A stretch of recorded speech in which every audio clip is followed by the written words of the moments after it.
മൂന്നാം സീറ്റ് എന്ന ആവശ്യം കടുപ്പിക്കാൻ മുസ്ലിം ലീഗ് കോൺഗ്രസ് നേതാക്കളുമായി നിരന്തര ചർച്ചയിലാണ്. കോൺഗ്രസിന് മേൽ സമ്മർദ്ദം ശക്തമാക്കാനുള്ള ശ്രമമാണ് ലീഗ് നടത്തുന്നത്. ചർച്ച പരാജയപ്പെട്ടാൽ ലീഗ് ഒറ്റയ്ക്ക് മത്സരിക്കാനാണ് തീരുമാനം. ഇത് സംബന്ധിച്ച നിലപാട് കോൺഗ്രസിനെ ലീഗ് അറിയിച്ചുവെന്നാണ് പുറത്തുവരുന്ന റിപ്പോർട്ടുകൾ.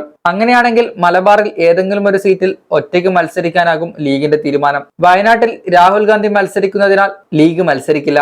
കോഴിക്കോടായിരിക്കും ലീഗിന്റെ ലക്ഷ്യം. എങ്ങനെയെങ്കിലും ലീഗിനെ അനുനയിപ്പിക്കുക എന്നതാണ് കോൺഗ്രസിന് മുന്നിലുള്ള ഏക പോംവഴി. ഇതിന്റെ ഭാഗമായി നിരന്തരം ലീഗുമായി പാർട്ടി ചർച്ച നടത്തുന്നുണ്ടെങ്കിലും മൂന്നാം സീറ്റിൽ വിട്ടുവീഴ്ച ചെയ്യാൻ ഇരുവിഭാഗവും തയ്യാറാകുന്നില്ലെന്നാണ് യാഥാർത്ഥ്യം. അതേസമയം സീറ്റിന്റെ പേരിൽ വിവാദമുറുകവെ CPM-ഉം ഇടങ്കോലിട്ട് രംഗത്ത് വരുന്നുണ്ട്. ലീഗിനെ തങ്ങളിലേക്ക് അടുപ്പിക്കാൻ തയ്യാറാണെന്ന വിധത്തിലാണ് പ്രതികരണങ്ങൾ പുറത്തുവരുന്നത്. ലീഗിന്റെ മൂന്നാം സീറ്റ് എന്ന ആവശ്യത്തിൽ ഇടതിൽ നിന്നും പിന്തുണയുണ്ട്. മുസ്ലിം ലീഗിനെ അങ്ങേയറ്റം അവഗണിക്കുകയും പരിഹസിക്കുകയും ചെയ്യുന്ന നിലപാടാണ് കോൺഗ്രസ് സ്വീകരിക്കുന്നതെന്നാണ് LDF കൺവീനർ EP ജയരാജൻ പറയുന്നത്. ഏറെക്കാലമായി ഇത് തുടർന്നുകൊണ്ടിരിക്കുകയാണെന്നും അദ്ദേഹം കൂട്ടിച്ചേർത്തു. മൂന്നാം സീറ്റ് എന്ന ലീഗിന്റെ ആവശ്യത്തിൽ UDFന്റെ സമീപനം ചൂണ്ടിക്കാട്ടിയാണ് EP-യുടെ വിമർശനം. തദ്ദേശ തിരഞ്ഞെടുപ്പിൽ മുസ്ലിം ലീഗ് 5 ഇടങ്ങളിൽ ജയിച്ചു. എന്നാൽ കോൺഗ്രസ് ദയനീയമായി തോറ്റു. മുസ്ലിം ലീഗ് ഇല്ലെങ്കിൽ കോൺഗ്രസ് ജയിക്കുമോ? ലീഗിന്റെ പിന്തുണയിലാണ് ഇതുവരെ കോൺഗ്രസ് ജയിച്ചു വരുന്നത്. ആ പരിഗണനയെങ്കിലും ലീഗിന് കൊടുക്കേണ്ടേ? EP ചോദിച്ചു.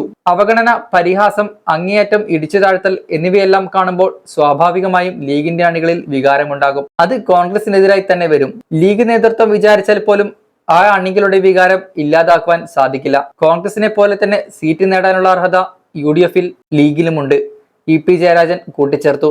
അതേസമയം CPM-നോട് ലീഗിന് ശത്രുപരമായ നിലപാടൊന്നും ഉണ്ടായിട്ടില്ലെന്നും അദ്ദേഹം പറഞ്ഞു വെച്ചു. ഇതിനിടെ മൂന്നാം സീറ്റ് എന്ന ആവശ്യത്തിൽ ഇത്തവണ കോൺഗ്രസിൽ നിന്ന് ഒരു തീരുമാനം ഉണ്ടാകുമെന്ന് പ്രതീക്ഷിക്കുന്നതായി ലീഗ് നേതാവ് ET മുഹമ്മദ് ബഷീർ പറഞ്ഞു. മൂന്നാം സീറ്റുമായി ബന്ധപ്പെട്ട തീരുമാനത്തിന് വേണ്ടിയാണ് കാത്തിരിക്കുന്നത്. തീരുമാനം ഇല്ലാതെ പറ്റില്ല. ഇത് വലിയൊരു പ്രശ്നമായി തുടരുകയാണ്. അതുകൊണ്ട് തന്നെ നിലപാടിൽ മാറ്റമില്ലെന്നാണ് ET മുഹമ്മദ് ബഷീർ പറഞ്ഞു വെക്കുന്നത്.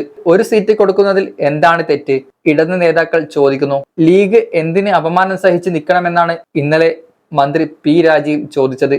അതേസമയം രാജ്യസഭാ സീറ്റ് എന്ന വിഷയം ഇതുവരെ തങ്ങളുടെ മുന്നിൽ എത്തിയിട്ടില്ലെന്നും നേതൃത്വം ആലോചിച്ച ശേഷം കൂടുതൽ കാര്യങ്ങൾ പറയാമെന്നുമായിരുന്നു അദ്ദേഹത്തിന്റെ മറുപടി. മുസ്ലിം ലീഗുമായുള്ള സീറ്റ് തർക്കം ഡൽഹിക്ക് വിടാതെ കേരളത്തിൽ തന്നെ തീർക്കാനാണ് UDF ശ്രമിക്കുന്നത്. ഔദ്യോഗിക ആശയവിനിമയത്തിലൂടെ ധാരണയിലെത്താനും ഞായറാഴ്ച കൊച്ചിയിൽ UDF നേതൃയോഗം ചേർന്ന് സീറ്റ് വിഭജനം പൂർത്തിയാക്കാനാകുമെന്നാണ് നേതൃത്വം ഉദ്ദേശിക്കുന്നത്.